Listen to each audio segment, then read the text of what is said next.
Bon, salut à tous, nouvelle semaine, nouvelle vidéo. Donc cette semaine, on va s'occuper de semer des prairies temporaires encore, mais rien à voir avec ceux que vous avez pu voir l'autre semaine en vidéo. Cette semaine, on va s'occuper de faire des trèfles régras, tout simplement derrière le dérobé qui avait loupé, que vous avez pu voir en vidéo course. Je vous avais montré un peu tout le broyage, donc on va s'occuper de le mettre du fumier, de labourer, de semer et bien évidemment de rouler. Mais entre temps, vous allez voir qu'il faut aller s'occuper des troisièmes coupes d'Orient qu'il y avait sur un site à 10 km.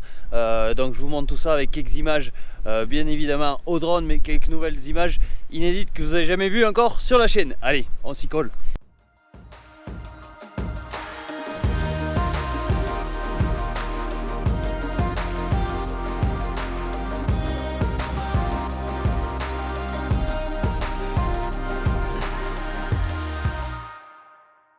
Donc allez, on se retrouve, on est le 18 septembre, donc là je suis en train de labourer la parcelle où j'avais fait l'essai de sorgho, colza, teff grasse et plein d'autres variétés qui a totalement foiré.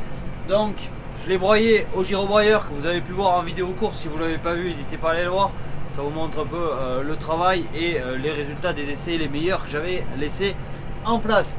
Donc derrière ce broyage, j'ai fait un apport de fumier, grosso modo 20 mètres cubes hectares, histoire de recharger le sol. Il faut savoir tout simplement que le métail, et même si la culture n'a pas réussi, ça a provoqué de l'export dans la parcelle, azote, phosphore, soufre, humus, enfin un peu tout ce qu'on veut. Donc j'ai voulu sécuriser le truc, même s'il y a de l'engrais vert, du colza, c'est remettre du fumier pour avoir un sol entre guillemets nickel.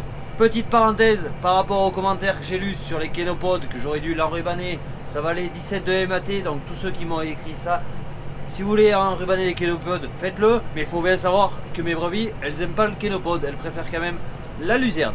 Donc, ceci étant dit, labour, tout simplement, je vais y réimplanter une prairie, un trèfle régras, quelque chose de très agressif, pour justement rapidité d'implantation et qu'il n'y ait pas d'autres soucis de mauvaises herbes.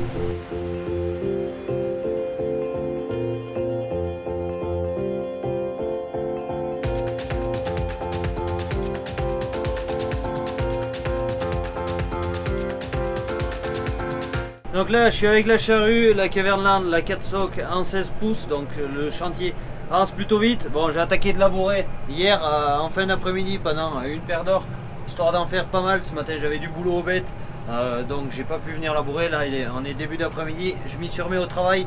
Donc l'avantage d'avoir une charrue qui débite, c'est que ça me permet quand même de m'occuper des bêtes et d'avoir du débit de chantier dès que je pars labourer ce que j'ai à labourer. Et au moins ça me libère un peu de temps pour les bêtes, parce que sachant qu'à l'automne on commence à passer un peu de temps à planter des clôtures, parce que l'herbe faut donner plus de surface. Ça logique, il y a plus de filets en général à dérouler. Bon, quoi qu'encore les bêtes sont sur la ferme, ici ça va, il y en a un peu de grillagé, mais qu'elles vont partir à 10 km de là, ça va être une autre paire de manches, mais ça on le verra en temps et en heure. Bon allez, je vais finir de labourer cette parcelle, il me reste pas bien grand. Il me reste le plus mauvais à labourer, j'ai envie de dire, là où il y avait le plus de kénopodes et que ça s'est le plus mal broyé, donc je pense pas que ça bourre, parce que quand je vois comment ça s'est passé là où il y avait du gros colza, ça s'est super bien enfoui, on voit absolument rien. Bon, on ira voir la parcelle un peu en bas du tracteur quand j'aurai fini la parcelle. Là je vais essayer d'en avancer un peu, parce que tout simplement il est encore annoncé 10 à 12 mm d'orage ce soir, donc j'aimerais bien que ça soit fini. Bon, autre point, comme vous voyez, ça poussière pas derrière. On a eu la chance ces jours-ci d'avoir en deux fois 40 mm d'orage, donc une fois 30 où ça commençait à tomber assez vite. Donc ça permet de labourer dans des très bonnes conditions et de pas trop user la charrue, parce qu'en sol sableux chez nous, croyez-moi, ça gratte la ferraille plus.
Bon allez, je suis en train de terminer la parcelle. Donc là on est au point le plus compliqué où on a des kénopodes qui sont broyés mais longs. Donc juste coupés à la base presque. Donc j'avais peur que ça bourre à ce niveau. Bon, de temps en temps ça fait quelques paquets, mais même si ça fait quelques paquets, on voit que ça ne redépasse pas le sol. Donc, comme je vous disais tout à l'heure, en cabine, on a de la terre qui est fraîche en dessous, qui n'est pas mouillée, et au-dessus, qui est bien humide, impeccable pour semer. Donc le tout quand ça sera mélangé, ça sera impeccable. Bon, de plus, il a annoncé 11 mm pour ce soir. Donc on va voir s'il va les faire. Moi du temps je vais m'affairer à faire tout ça et comme vous voyez ça termine en pointe. Donc ça va être un peu de calcul à faire dans la tête pour que ça tombe juste. Allez.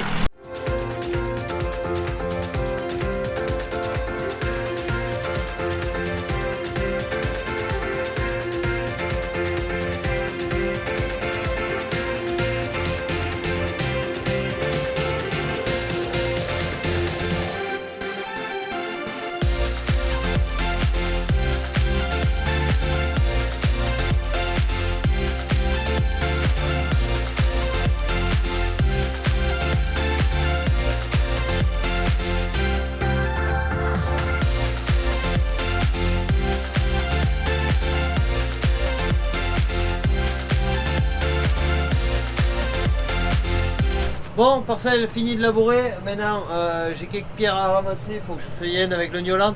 Quelques pierres assez grosses, donc il me faudra les pincer au chargeur. Essayer de forcer un peu moins. Allez, je retourne à la ferme et encore avant, je vais rentrer les mères des agneaux qu'elles doivent commencer de s'impatienter. Allez.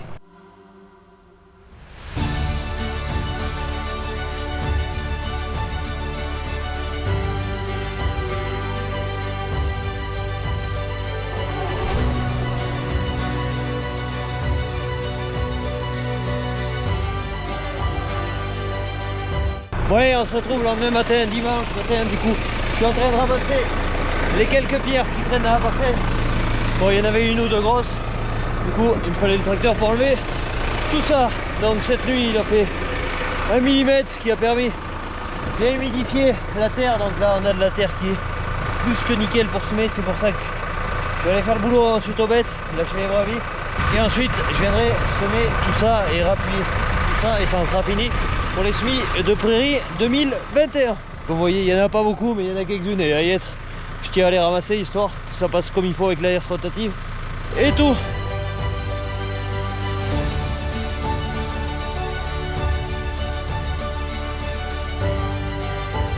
Bon allez, on se retrouve le soir à la parcelle. Donc je suis pas venu semer parce qu'il a fait quelques averses dans l'après-midi.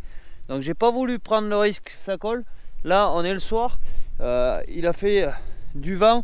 Et mine de rien, je vois qu'en serrant la terre en surface, hop, elle colle quasiment plus. Donc ça serait presque bon pour semer. Je vais voir, je vais aller rentrer les brebis et si le temps continue à perdurer, je vais venir semer parce qu'ils annoncent de la pluie après, encore pendant 2 ou 3 jours. Donc si cette pluie pouvait bénéficier à faire lever les graines une fois en terre, ça serait pas plus mal. Donc allez, je vais rentrer mes bêtes et on verra ça après.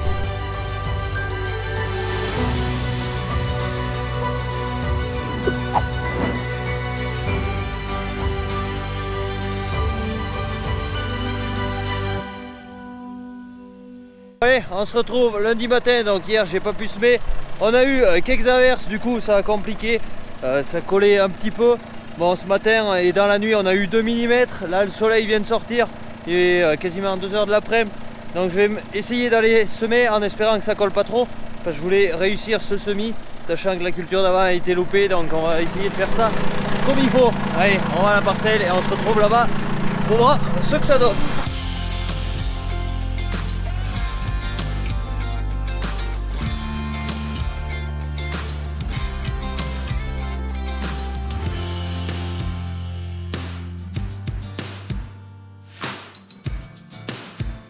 Comme on peut voir, c'est bien frais. Bon, je pense pas que ça colle trop. On verra un peu ce que ça donne. Quoi qu'il en soit, je vais passer dans mes touvaines pour boucher les trous des rayures, niveler un peu tout ça parce que c'est là où je vais manœuvrer. Et s'il y a quelques coins mal labourés, ça va pas être top si j'y passe pas. Hop, une pierre de moins. Allez, on se lance.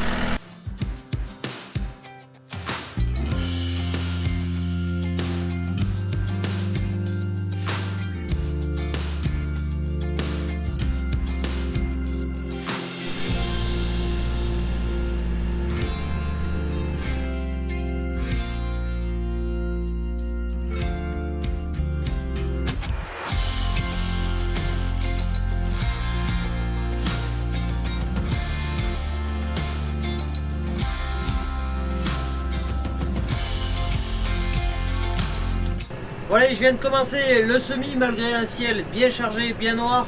Il n'est pas impossible qu'il fasse une averse. Et s'il fait une averse de 2 mm, je pense que je vais être arrêté. Parce que là, rien que pour semer au rouleau matrix, ça commence à vouloir coller dans les coins les plus frais. Donc bon, pour le moment, ça marche. Je fais quelques autres va-et-vient. Et ensuite, j'irai contrôler un peu tout ce qui est profondeur, recouvrement des graines. Voir si ça fait du bon boulot. Et je pense que je suis pas mal.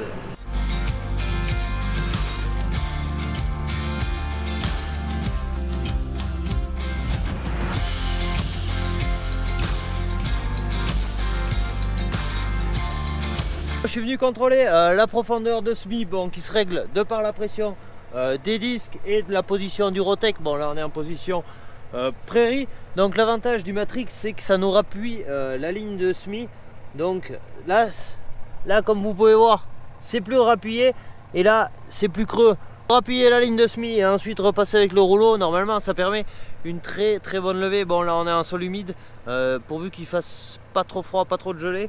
Ça sera vite dehors normalement parce que là le sol est vraiment frais, voire limite gras, malgré que je sois en sol sableux. Donc ensuite j'ai vérifié derrière la herse de voir un peu la profondeur des graines, qu'il ne faut pas les descendre à 3 ou 4 cm, que ça perdra vraiment du temps pour lever et tout. Là on est en sol humide, donc dans le premier centimètre, et ça devrait le faire plus que bien.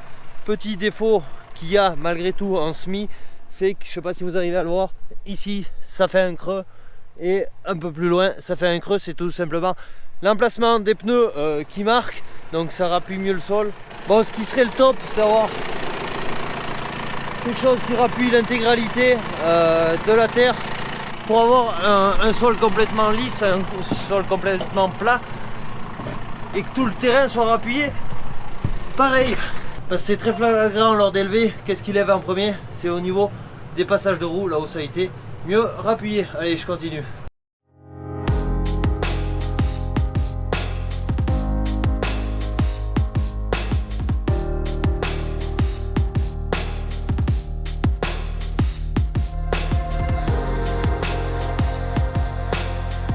Bon, toujours en train de semer, donc en temps éclairci et rares averses. Bon, là c'est en train de se recharger, donc je me dépêche à finir de semer. Je sais pas si vous arrivez à voir, si j'ai le temps je descendrai du tracteur. Mais les roues, ça colle beaucoup moins aux roues, donc preuve que ça a réessuyé un peu depuis que j'ai commencé la parcelle. Donc là ça fait du super boulot. Si ça pouvait continuer comme ça serait vraiment plus que top. Et des fois on arrive à passer un peu de temps, là, comme vous voyez, un poteau très haute tension, donc le temps d'y faire le tour avec le semoir et de labourer. Enfin, on passe beaucoup de temps des fois à s'amuser autour des poteaux. Donc voilà, heureusement qu'il n'y en a pas trop non plus, parce que c'est vraiment infernal dans les parcelles qu'on exploite.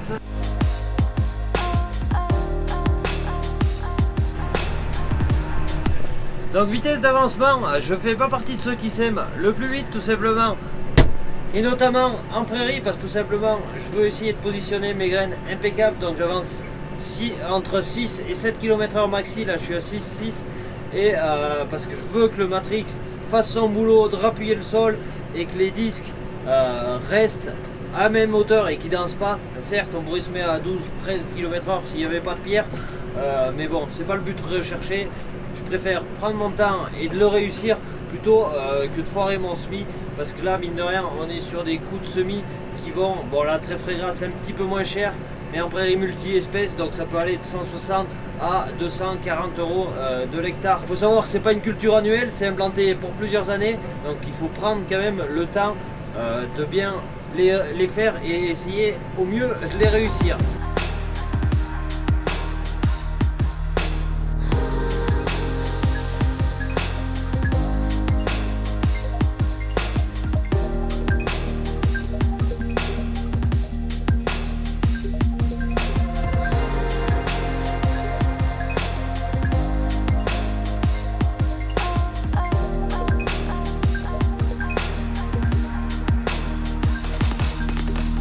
Petit imprévu évidemment, il m'a manqué des graines, pas grand chose pour finir, donc le temps d'aller chercher les graines et tout, il est passé un peu de temps, et là la pluie veut arriver, donc il se fait tard maintenant. Je vais aller finir de semer ça, ensuite rentrer mes bêtes, mais la priorité là c'est finir de semer, qu'ils annoncent à la station 4 mm d'eau, Donc s'il fait 4 mm d'eau, c'est même pas la peine, je pourrais même pas finir de semer.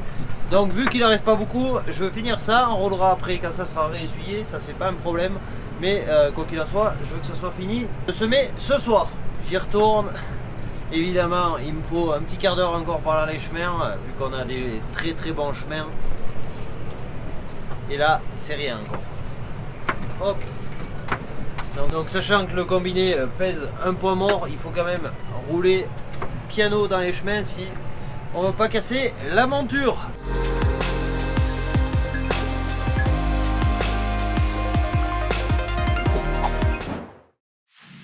Bon allez, on se retrouve mercredi 22 septembre, donc j'ai pas roulé ma parcelle que j'ai semée tout simplement parce que la nuit d'après il a fait peut-être 3 mm et que hier tout simplement ça s'est pas levé de la journée. Aujourd'hui comme vous voyez derrière moi, grand soleil, donc je vais aller rouler ça en fin de journée ou demain matin à la fraîche, mais cet après-midi hop, j'ai ratelé la faucheuse, la Kuhn, la GMD 280 tout simplement pour aller faucher des troisième coupes sur le site à 10 km. Bon, je suis allé voir, il n'y a pas beaucoup d'herbe, ça vaut par endroit à peine le coup, mais il y a des parcelles que je veux faucher pour commencer de préparer les parcelles pour semer des céréales. Donc à être là-haut, je vais faucher toutes les prairies, donc j'ai 4-5 hectares à faucher où il y a un peu d'herbe. Donc je vais aller faire tout ça. Ah, allez, on monte là-haut et on commence de faucher tout ça. Je vais vous montrer un peu en détail à quoi ça ressemble.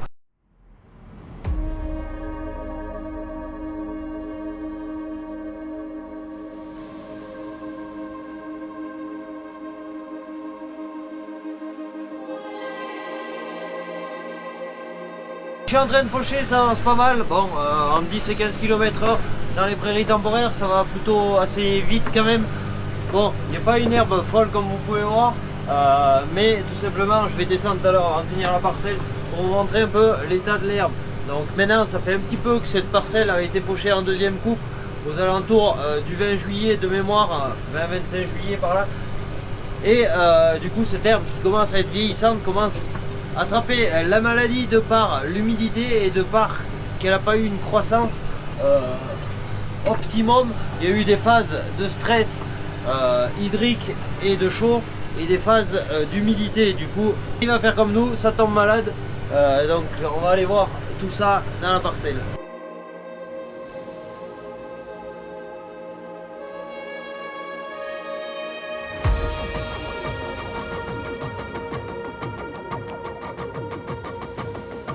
Ouais, je suis descendu du tracteur pour vous montrer. Bon, il y a le soleil, il faut que je fasse gaffe.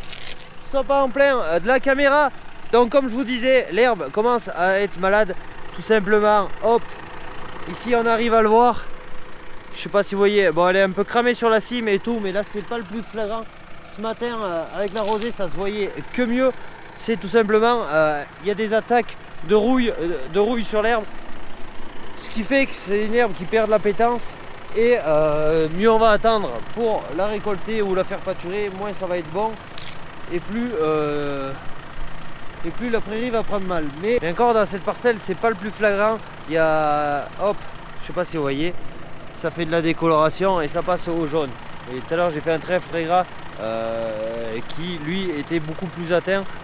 Ça commençait presque de teinter un peu la bâche de la faucheuse. Donc ici, prairie on est fin septembre, prairie qui ça fait maintenant 4-5 ans qu'elle est en place celle-là. Et je vais tout simplement la casser pour y installer un triticale donc dans la rotation, ce qui permettra de couper le cycle de prairie, retourner un peu la terre, la fertiliser, tout ça pour mettre un triticale derrière. Donc en polyculture élevage, on tourne comme ça de prairie temporaire en céréales pour obtenir des résultats qui sont plutôt bons. On bénéficie toutes les racines, toute la végétation de surface que la prairie a pu faire pendant 5 ans et du coup ça fait des bonnes restitutions, ça enrichit le sol et un sol riche nourrit bien aussi les céréales par la suite. Donc on a de l'herbe qui mine de rien sent plutôt bon, donc ça fera un petit peu de bon rubanage. Il a annoncé 3 jours de beau, donc là je vais pas y passer la faneuse, je vais le laisser tel que et je viendrai y passer l'endéneur et ensuite en rubanage. Moins on fera de frais pour récolter ça, mieux ça ira, sachant qu'ici on est à 10 km. Bon, je vais faucher un peu au bord de la ferme, mais pas grand.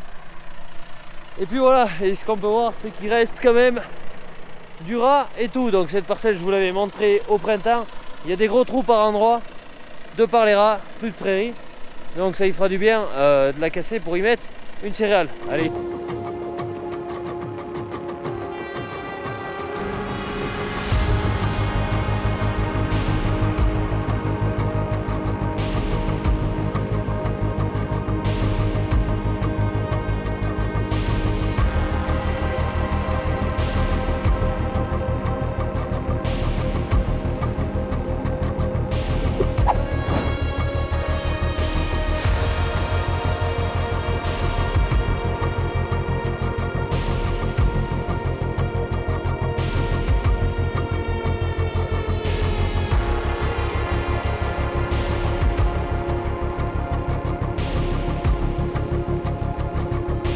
Bon allez, on se retrouve jeudi matin. Du coup je suis venu rouler la parcelle que j'ai semée ici en trèfle gras MP 3 ans, donc mélange que j'ai pu semer déjà l'an dernier et qui m'apporte très grande satisfaction côté repousse, côté rendement, même si faut temporiser un peu parce que on a eu pas mal de pluviométrie au bon moment où les régras en avaient besoin. Donc je suis venu rappuyer ça, j'ai pris, comme vous voyez là-bas derrière, le Niolan, tout simplement parce qu'il reste des petits corps étrangers encore, des pierres dans la parcelle, donc je vais les ramasser pour pouvoir faucher et ne pas attraper de pierres quand ça sera le moment de faucher, mais ça sera malheureusement juste l'année prochaine, fin mai, début juin normalement pour les ensilages.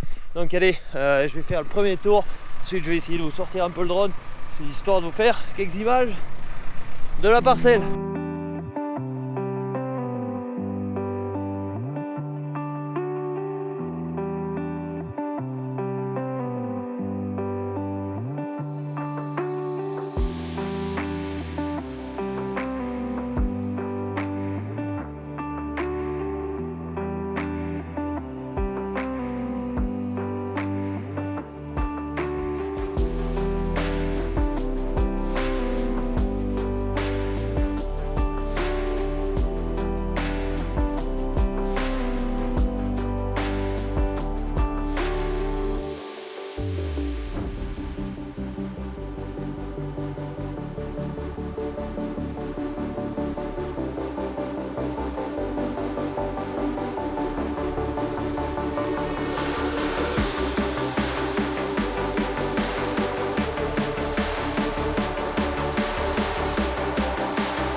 Passage de rouleau terminé, maintenant il ne reste plus qu'à croiser les doigts pour avoir une belle levée et une belle production fourragère pour la suite. Mais pour ça on va être patient, donc là je vais aller ramener le rouleau à la Cubain et ensuite on va attaquer d'autres travaux. On se retrouve 24 septembre vendredi, donc aujourd'hui changement de convoi, donc j'ai mis l'endaineur qu'une au Niolan pour venir endainer les troisièmes coupes que j'ai sur le site à 10 km. Donc ces troisième coupe a été fauchée mardi, mardi ou mercredi, je ne sais même plus. Donc c'est resté 2 jours sans le toucher, j'y ai pas passé la faneuse ni rien. L'objectif c'était de faire le moins possible de déplacement, parce que tout simplement il n'y a pas forcément beaucoup de rendement, mais c'est un peu de bonne marchandise qui se ramasse. Donc une fois l'endainage fini, on a un fourrage qui est quand même bien préfané, on a du vert bien vert dessous mais qui n'est pas humide, donc on a une superbe marchandise, ça sent vraiment très bon, donc ça fera quelques bonnes bottes d'enrubanage et de plus ça va le rendre bien à la caméra, vu qu'il avait plu avant. On a les repousses qui veulent repartir, donc les brebis risquent d'être sur ces parcelles dans 15 jours, 3 semaines. Donc elles pourront y faire un passage où il y aura une très bonne pâture avec de la très bonne herbe normalement s'il ne nous gèle pas trop fort les nuits. Donc allez, il me reste 2 bouts de parcelle ici, une parcelle sur la ferme, pas très grande. Je vais finir tout ça à l'endainage, je vais essayer de vous sortir le drone même si c'est pas évident. J'essaie de bastonner un peu à l'endainage, tout simplement en simple rotor quand il n'y a pas forcément beaucoup de marchandises, il se perd un petit peu de temps. Bon, même si c'est un 4,20 m ou un 4,30 m, mais je fais 3 ou 4 passages pour faire un andin. Donc là, la parcelle fait 1 hectare, il y a 2, 4, 5 andins, ça fait pas lourd non plus. Bon, pour ce qui est de l'enrubanage, normalement je vais les faire avec ma presse. Ensuite je préfère la prestation juste de l'enrubanage. Donc j'appelle souvent à l'entreprise quand je suis sur des fourrages longs où j'ai besoin de les couper. Sauf que là c'est de la marchandise très courte et ça me conviendra. J'ai pas besoin de le faire hacher. Et j'ai à peu près le temps de le presser avec ma presse. Vu qu'elle a fini la campagne pour cette année. Je vais lui faire ces quelques bottes. Et normalement ça en sera fini pour cette année pour les récoltes de fourrage 2021. Donc depuis le 1er juin quand on récolte du fourrage, ça n'est ramassé un petit peu quand même. Allez, on y va.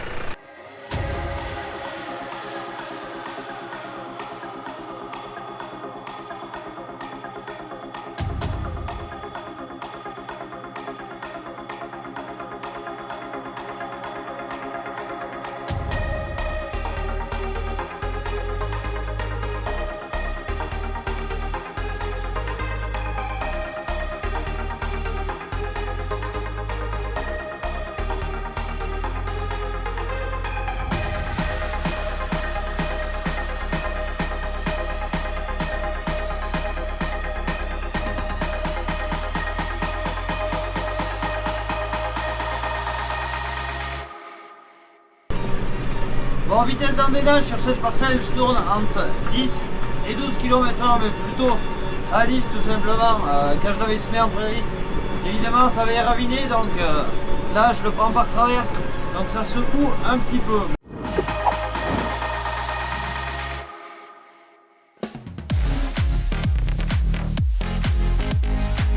Allez, on se reprend le soir, du coup j'en ai profité pour rentrer mes bêtes, ça valait pas le coup que je parte pressé, j'aurais rentré les bêtes trop tard.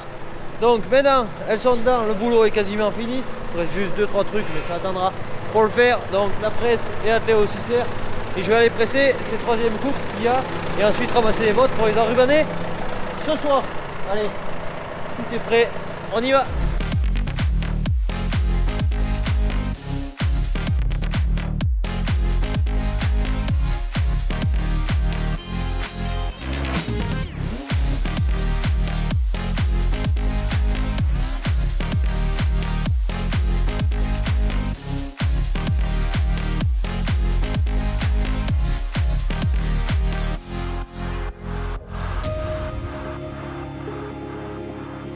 Bon allez, pressage terminé, du coup il s'est fait 15 bottes sur 4 hectares et demi, quasiment 5. Donc pas des gros rendements, mais bon, autant de rendements que la 2e coupe l'an dernier.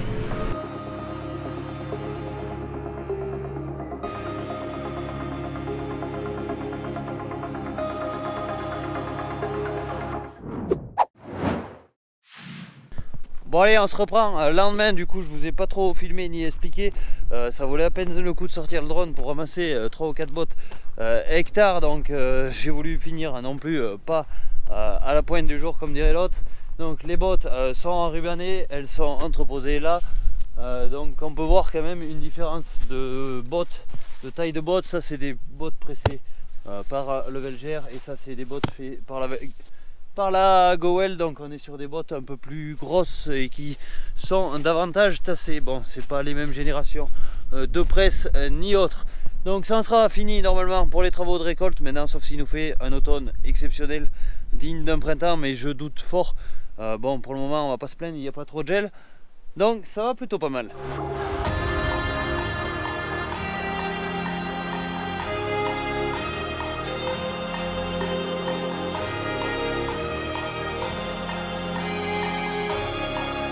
Bon, on se retrouve à la fin de la vidéo, donc le temps de ramasser des filets évidemment, il a fait nuit. Donc je vous ai amené sur cette parcelle tout simplement pour vous montrer ce que j'ai semé dans la vidéo. Donc du trèfle gras, je sais pas si ça rend bien à la caméra, donc c'est du MP3 ans Auvergne. Donc il y a plusieurs types de raies et plusieurs types de trèfle adaptés à notre région, comme ça porte son nom, l'Auvergne. Donc sur cette parcelle, d'ailleurs sur l'ensemble de ces parcelles que j'avais semé derrière des sorgho l'année dernière, donc semis que j'avais fait en octobre, la première récolte a eu lieu au 1er juin en ensilage. Ensuite il s'est fait une coupe en sec ou en enrubanage que vous avez pu voir sur la chaîne. Ensuite j'ai refait une autre coupe au niveau enrubanage, donc 3 coupes. Plus là, comme vous voyez, il est en train de se préparer la dernière pâture normalement de l'année qui aura lieu d'ici 3 semaines grosso modo. Ça dépendra un peu des conditions climatiques. Donc l'avantage des trèfles gras, c'est que ça a une très forte productivité. Et de plus, ce mélange, normalement, on peut se permettre de le conserver au moins 3 ans. Donc la pérennité, ça évitera du travail de sol. Donc il faut en profiter quand c'est le moment du semis et d'essayer de faire ça au mieux. Donc on ira voir la levée ici quelques temps, voir un peu ce que ça donne. Quant à moi, je vais vous laisser, donc n'hésitez pas à liker, à commenter et bien évidemment à vous abonner si ce n'est pas déjà fait. Encore grand merci pour les 50 000 abonnés. À la semaine prochaine, ciao, bye bye.